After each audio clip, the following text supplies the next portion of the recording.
Now we're going to take a look at how we can compute integrals, both indefinite and definite integrals for vector-valued functions.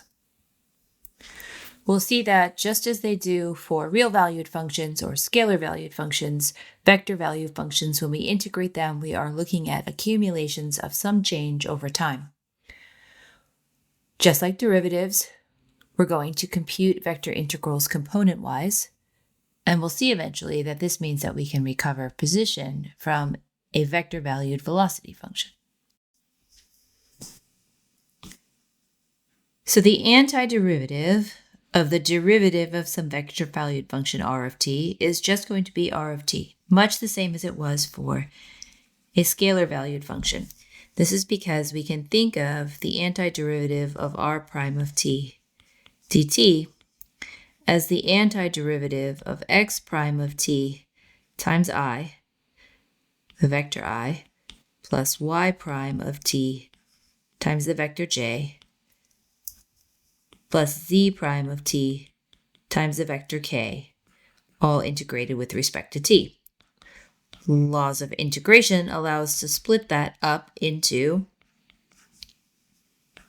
three different integrals.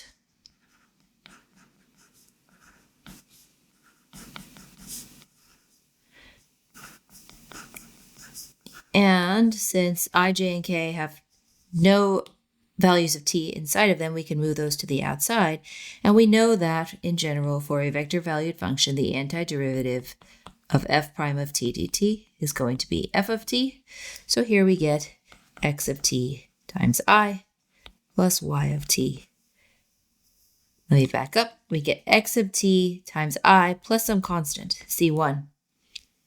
Then we get y of t times j plus some constant, c2.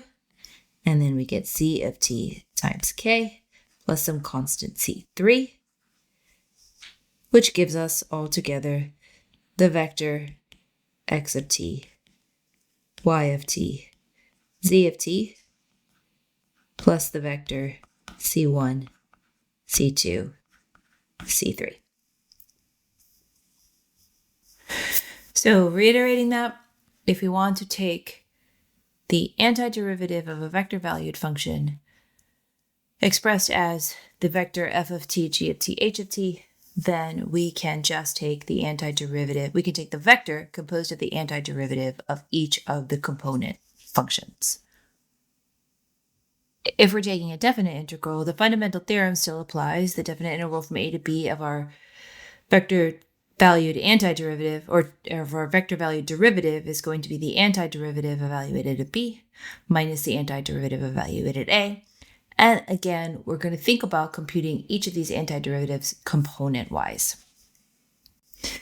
All right, in this example, we want to take the indefinite integral of this function, this vector-valued function. So we know that the antiderivative of r of t dt is going to equal the vector composed of the antiderivative of each of the 2t, the antiderivative of 1 over 1 plus t squared, and the antiderivative of negative 3 over t to the third.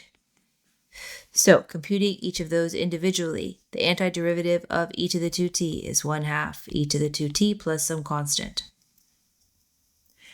The antiderivative of 1 over 1 plus t squared is arctangent or inverse tangent of t plus some other constant. The antiderivative of negative 3 over t to the third, this is the same as negative 3 t to the negative 3. So we're going to, because the two negatives involved in there, we're going to end up with a positive 3 over 2t squared plus some constant, c3.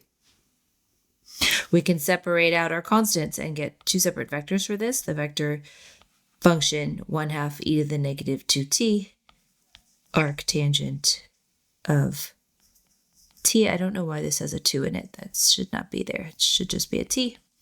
And 3 over 2t squared plus the constant vector c1, c2, c3. Okay, here we want to find a vector valued function r that satisfies the given derivative and initial condition. So we're given its derivative and we want to find the function. So we know that r of t must be the antiderivative of r prime of t dt, which is going to be the vector given by the antiderivative of the cosine of t, the antiderivative of e to the t, and the antiderivative of 1 over 1 plus t squared. So if we antidifferentiate each of those, we get the vector sine of t, e to the t, and inverse tangent of t, plus our constant vectors c1, c2, c3. So r of 0 is going to be sine of 0, e to the 0, inverse tangent of 0,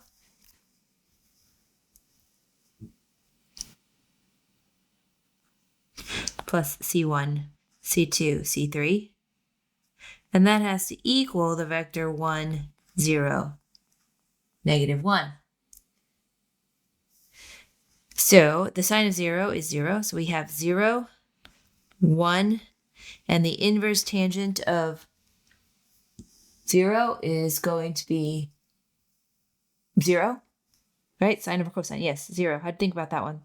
Plus c1, c2, c3 equals 1, 0, negative 1. So this gives us that c1, c2, c3 subtracting must be the vector 1, negative 1, negative 1. Putting it all together, we see that r of t is then going to be the vector sine of t minus 1, no, plus 1, e to the t minus 1, and inverse tangent or arctangent, if you prefer, of t minus 1. We're going to do an indefinite integral now. We know that we can do, or we're going to do a definite integral now. We know that we can do indefinite integrals component-wise. We can do the same for definite integrals. So this is going to be the vector, our answer is going to be the vector that is the definite integral from 0 to 2 of t squared, the definite integral from 0 to 2 of 2t, and the definite integral from 0 to 2 of 4, all with respect to t. So we're going to get t cubed over 3 evaluated from 0 to 2. That is the first component of our vector. Then we're going to get t evaluated from 0 to 2. That's the second component of our vector. And then we're going to get 4t evaluated from, no, we're not. This was t squared, excuse me, not just t, but t squared. And then we're going to get 4t from 0 to 2 as the last component of our vector. So plugging in 2, we get 8/3 minus 0, 4, and 8 as our final vector.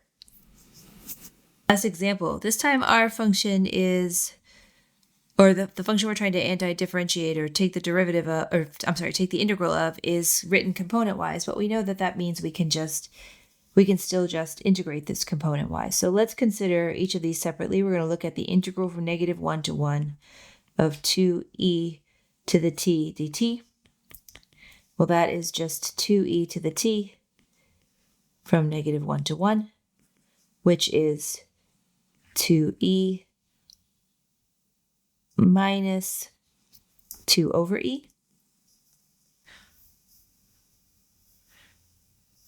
And then the integral from negative 1 to 1 of e to the t for our j component is e to the t from negative 1 to 1, which is e minus 1 over e.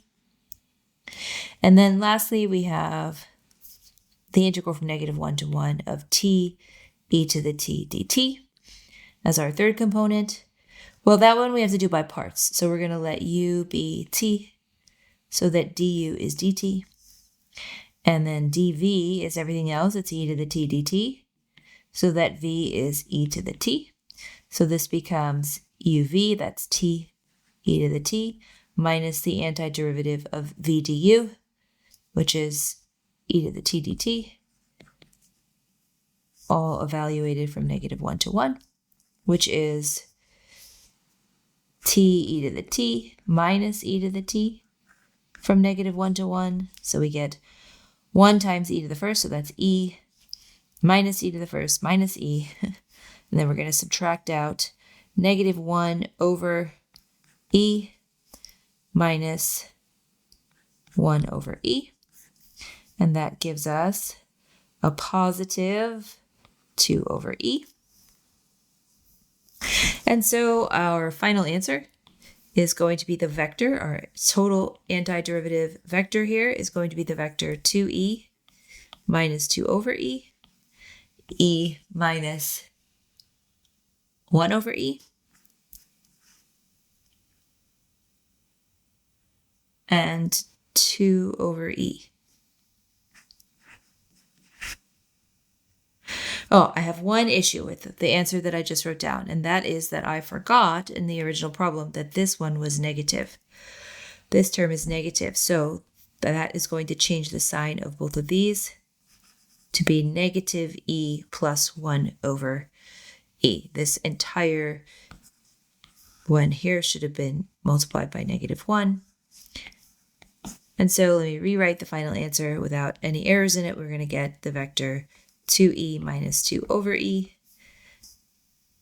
1 over e minus e, and 2 over e. All right, summarizing our key takeaways from this.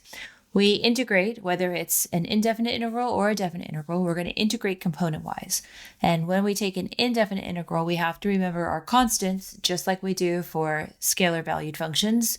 But this time, our constants of integration are going to be vectors.